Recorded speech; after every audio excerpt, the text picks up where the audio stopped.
Hello,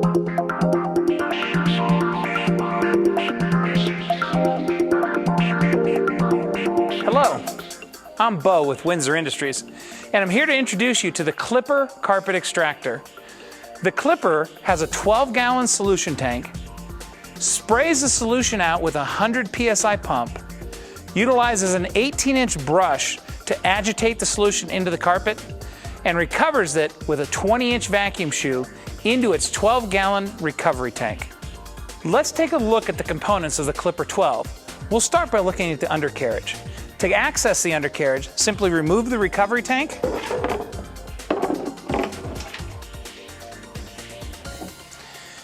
and tilt the machine back.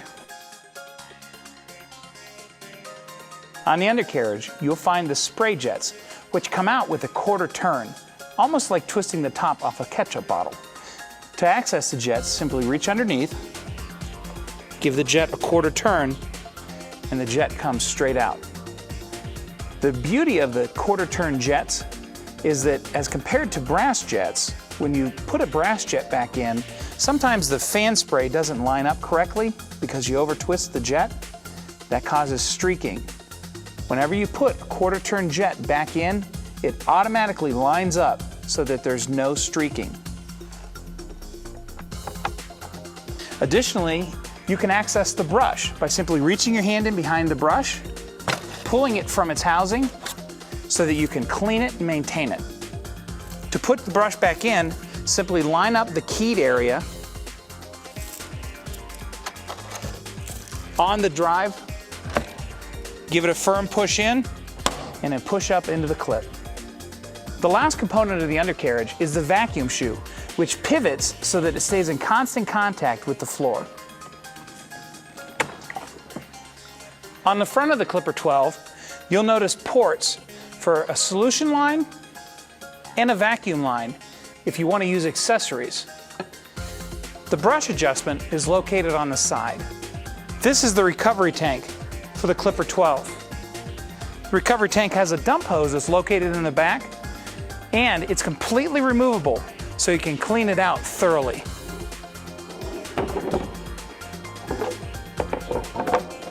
Let's take a look at the control panel for the Clipper 12, which is located right here in the back of the machine.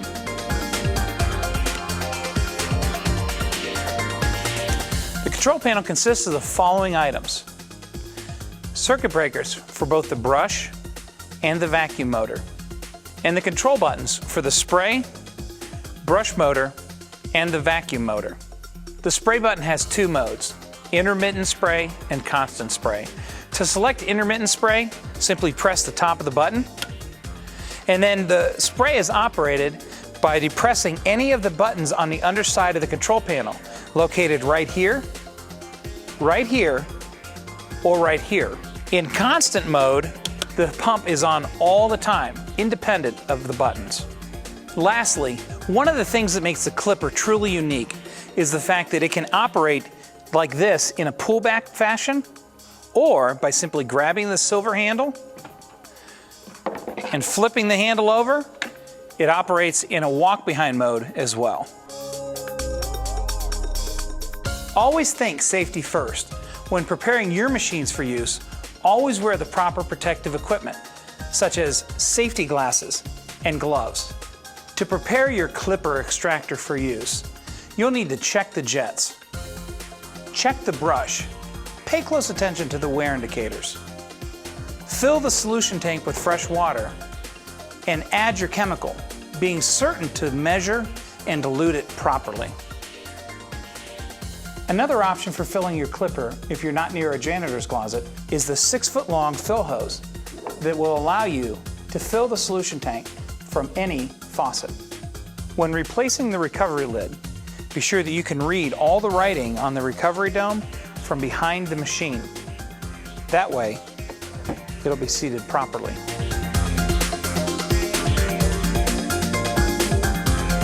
Before plugging in your machine, make sure that the cord is intact with no cuts, and that your ground plug is intact as well and plugged into a grounded outlet.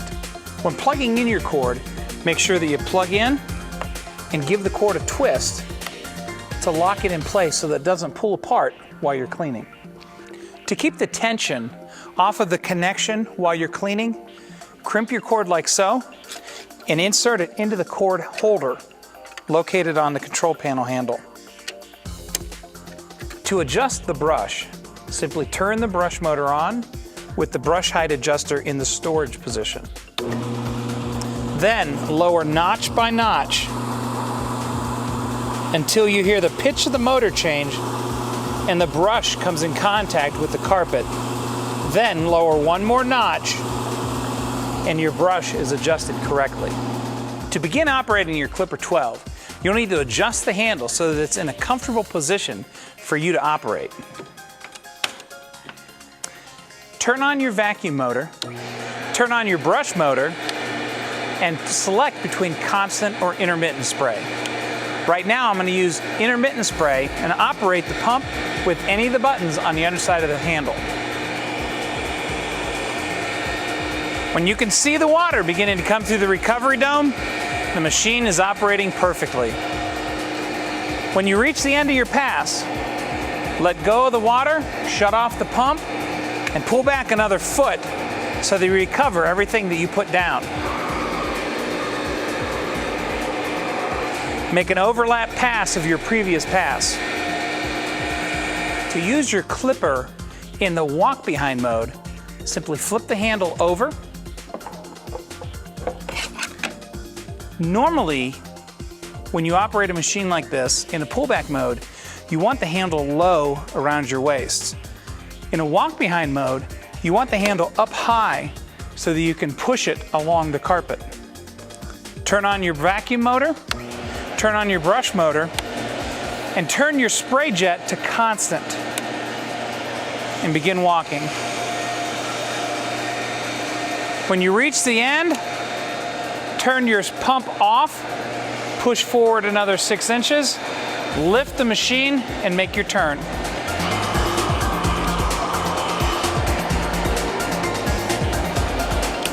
Turn your spray back on and make an overlap pass.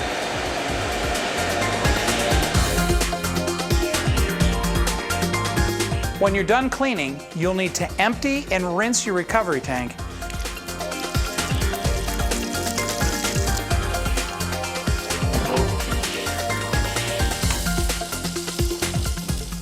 And empty your solution tank.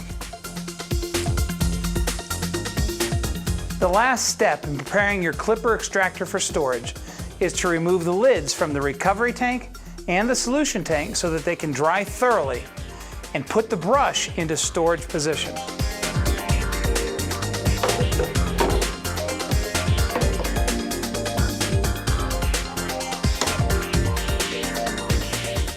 Congratulations! You're now ready to use your Windsor Clipper extractor.